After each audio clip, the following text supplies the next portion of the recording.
So, if you have not watched episode 1 of season 6 yet, stop right now, go watch it, make sure you come back because there are spoilers here. I caught this episode yesterday. It's Sunday, so Saturday. I don't know how long it's been up on the Showtime streaming on demand, but I saw a commercial for the season 6 trailer, and I'm like, I'll go look. And then there it is. So I got to catch it a day early. But I'll give you some insights. I've been watching the show since day one. Probably watched this series multiple times as background noise. Obviously, some highs and lows through over the years, but I'll give you a few insights. But to start it off, we have Wags doing the Peloton and having a heart attack, and he actually makes the comment at one point when he comes back that I'm not going out like I'm not going out like Mr. Big, which I thought was pretty funny that they worked that in there. Uh, but the second time you saw Peloton and heart attack on a TV show, and it makes you wonder, like, are you getting together and just planning on shorting the stock when you work this stuff in there? Like, is that insider trading? Like, I don't. What do you do? It reminds me of some of the pump and dump stuff that Elon did with Bitcoin, and I'm just shooting off the cuff here, but I read somewhere that on the balance sheet they added $120 million from that Bitcoin play. But it's like, can you just work this into a TV show? It's a TV show about stocks, money, and all that stuff, and then here we are doing something similar. I'm wondering if Peloton's toast at this point, but I'm gonna do another episode on that. So if you want to tune into that one, I'm gonna do one of my business and money episodes. But he survives a heart attack, and then they're wearing those little rings. But it makes you like, is that a HIPAA violation while they're sitting there watching your heartbeat, Mike Prince and his version of Wags? Um, but then they talk about later on that you check the agreement. I mean, you open the app, and I guess you just sign away all your privacy. Which is that just kind of where we're at in 2022, where you just don't have any privacy anymore? Apps just have access to everything. They can listen to you, do whatever they want. What else we got? Chuck the Agrarian. It's we go. Can you believe Chuck on a farm? There's just times when the show takes turns where I wonder what they're doing. They're sitting around a table writing the show and saying, "Hey, let's put Chuck on a farm, driving a John Deere tractor." And this is the guy that lived in a brownstone, walk up and wore suits every day. I mean, it's possible. Just how likely? I don't know. It's interesting place to take the show, I guess. And then he's got to have an adversary. So now it's let's battle the rich patriot billionaire, which is kind of like sign of the times. And this guy blasts his cannon every day, twice a day, and he sounds like that typical, what you would envision anyways to be a East Coast, rich bastard. Um, I don't know. It's exactly who you think they would put Chuck up against. Did not find this plot very interesting at all. It's there's so many other things going on in the world that you could have Chuck butting up against. I just know that it's probably like this would be cool for 2021, 2022, but for the kind of people that are watching Billions, I just don't know that that whole plot makes any sense. But what else do we got here? Every time I see Mike Prince now, I think of Junior Soprano when he played Junior Soprano in what was it, The Many Saints of Newark. And the funny thing is, I didn't like Prince at first in the old episodes. I thought he was just kind of annoying, like the too clean type of thing. Like, how many billionaires do you know that are that clean? But then he played Junior Soprano in Many Saints of Newark, and then all I could think about watching that was I kept thinking of Billions. I kept thinking of Mike Prince in New Jersey, and I think somewhere in that point I started to like him as an actor more. And now that I'm watching him in season 6, now I keep thinking of Junior Soprano like cracking skulls. So in some weird way, it's taken me down a path where I'm now more interested in Mike Prince. So there's a part where um, Wags keeps saying that at some point you'll earn my trust to Prince, And Prince is like, why does he keep saying that? But you also got the feeling that Prince spends the whole episode kind of communicating that I'm different, I'm different, I'm different, like that 2 Chainz song, which I actually just listened to that track yesterday. Um, but he's not. I don't think I think we're gonna find out that he's not any different. By the end of this season, we're gonna find out he's just the same as everybody else that's a billionaire. I mean, let's face it, he set up Bobby. Why is he any different at the end of the day? Like, same thing, different person, different look, different scheme. I think Wag says that because it's like you set up his, basically best friend and ex-employer. You're not. No one trusts you right now. So I don't know why that's like a big surprise in the episode here. That when he comes down and Prince talks to everybody, and they say that they used to work for a legend, they used to work for a killer. Bobby was a killer. And I've seen that in a lot of business world. My friends that are in big corporate, scenarios, they're in the startup world or even Wall Street, they want to work for that killer. They want to work for that person that is just savage, that makes things happen. I'm not saying unethical. Just one of those people that wakes up every day trying to kill. And that was Bobby Axelrod to them. And I think it's Bonnie said they used to work for a killer, now they work for someone that worries about their feelings. And kind of a sign of the times where we're at right now, where we can't just go to work and work. It seems like work has become about everything else. And then someone else says, why are they asking for guidance? Like Axe's savageness gave them reassurance. And that's true. Like, there's a lot of times that, I know a company that does like career coaching and planning and all that stuff. And you'll often hear people talk about their managers. And when they work for a weak manager, where they're always kind of asking the employee for insights, I know sometimes management thinks I'm going to keep deferring to the employee because I want to make them feel like they're part of the process. And, we show them that we care about their ideas and their thoughts. But a lot of times that comes off as the manager doesn't know what the hell they're doing, or that they're unsure, or that they don't have the answer. And, companies are, really starting to focus on hiring the people that have the answer. This is why I hired you as a leader.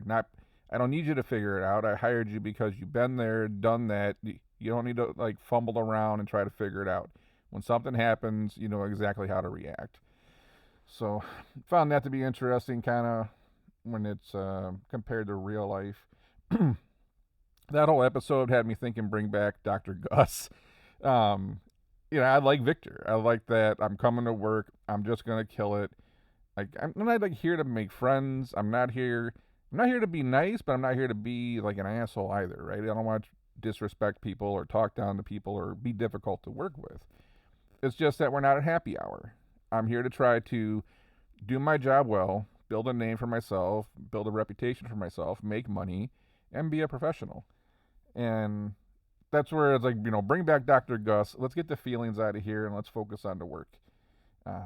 Which always, another episode I was talking about, we get caught up in these things, and I talk to my friends at these big companies and they deal with similar things. And it's just that thought of when that's how you operate and work, and then some of the people that are complaining when they actually have to spend their own money and they're hiring somebody, their expectations of when they hire somebody is completely different than what they expect at work.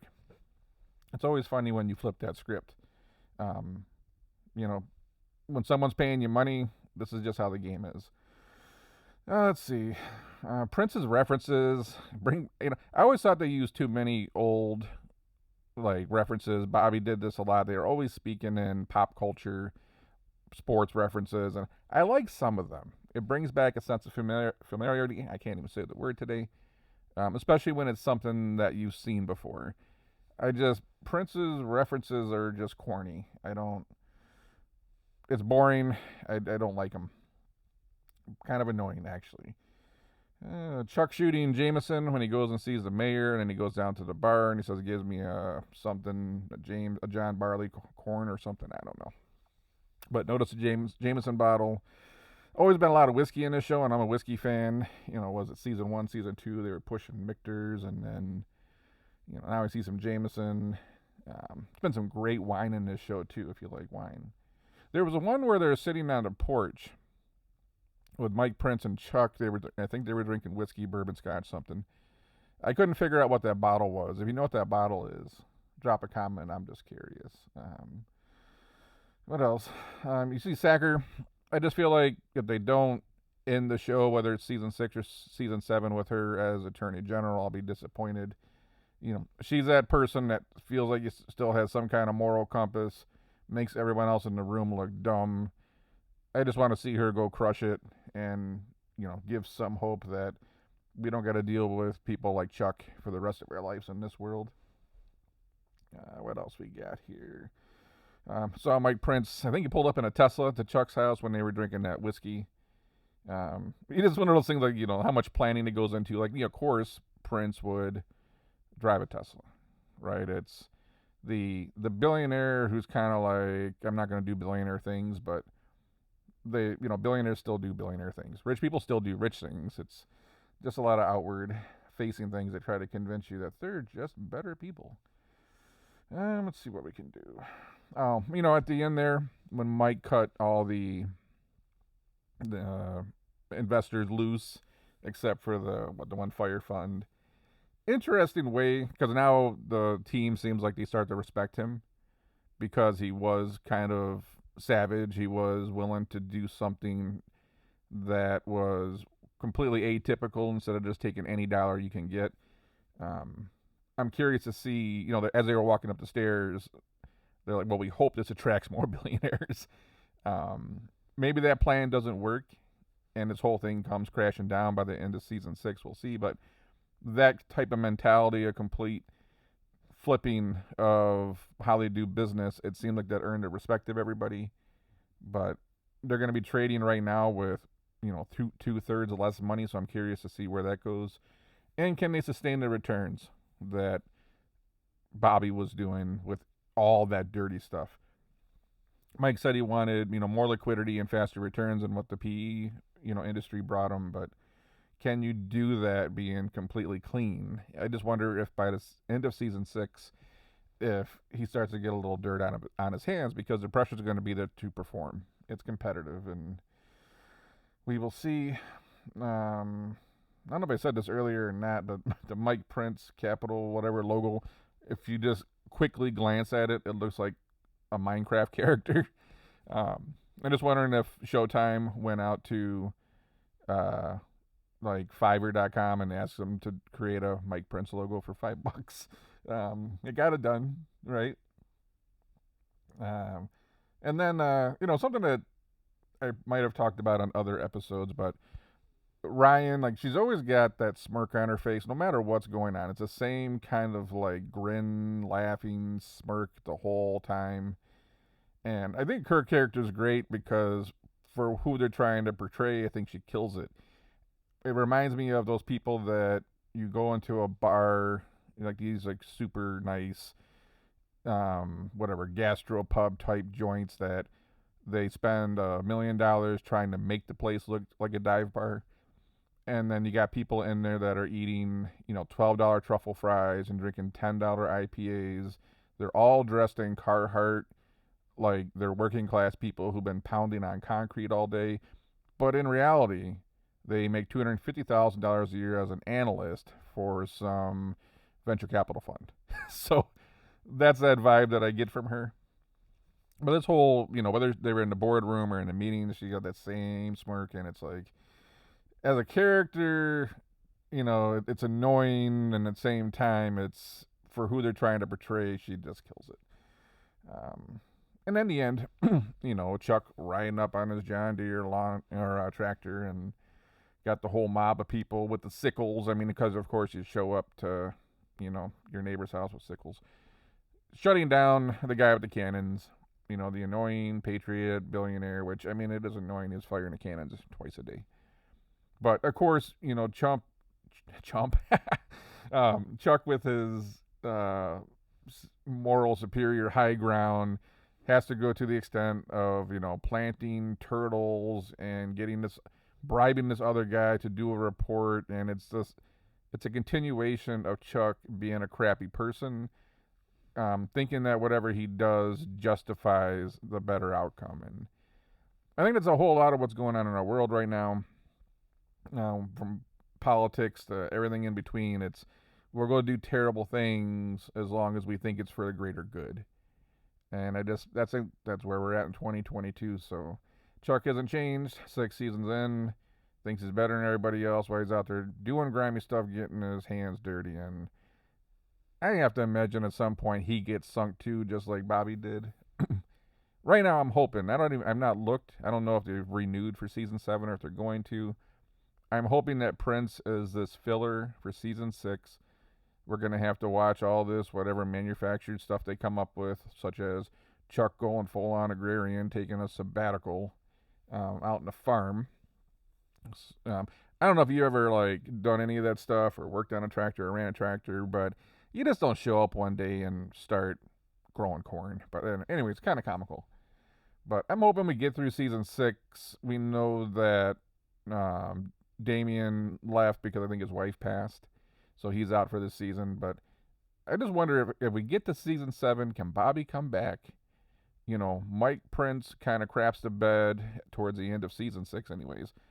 And then for season 7, Bobby comes back and then just gets revenge. I'd like to see him come back and just crush everyone in the last 6 seasons that kind of screwed him over. There's a lot of things that happened that we never got clarity on. And I know that's common in television.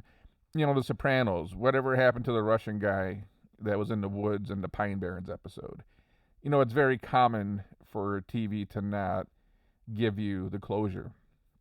But there's just people that that charity that Bobby was on, the nonprofit or whatever, that one guy that he couldn't do nothing with. I would just like to see season 7, he comes back and squashes everybody that screwed him over in the last 6 seasons. He gets Axe Capital back, kills Mike Prince, chops off Chuck's head, and then we finish this thing out strong. And then he goes off with Wendy into the sunset, and life is good. Probably won't happen, but I'm hoping we see a return of Savage, Bobby Axelrod, and that'd be a good way to do season 7 if we get a season 7. I hope it doesn't end with season 6 and Mike Prince being on top. Chuck's got to get it. Chuck's got to get it. I hope Sacker helps sink him. I think that would be great. But I want to see more Wags. I want to see Dollar Bill and McPhee running their own game. I wouldn't mind Victor. Much like, Stars and 50 Cent was spun off Power. And the Power, book 2, book 3, book 4. It'd be nice to see Dollar Bill, McPhee, and Victor spin off on their own series or something. More Wags, more Hall. There's just stuff that there's room here that they could do a season 7 and keep the fans that have been down since day 1 still interested in the show. But anyways, that's my thoughts on season 6, episode 1. If you got any comments, you probably picked up way more stuff than I did because I don't really pay attention. It's kind of on as background noise. And I don't know if I've ever sat down and watched a whole episode, watching it seriously. It's I like listening to it while I work. But anyways, if you got some thoughts, drop a comment. And until then, I'm going to catch you on the next one.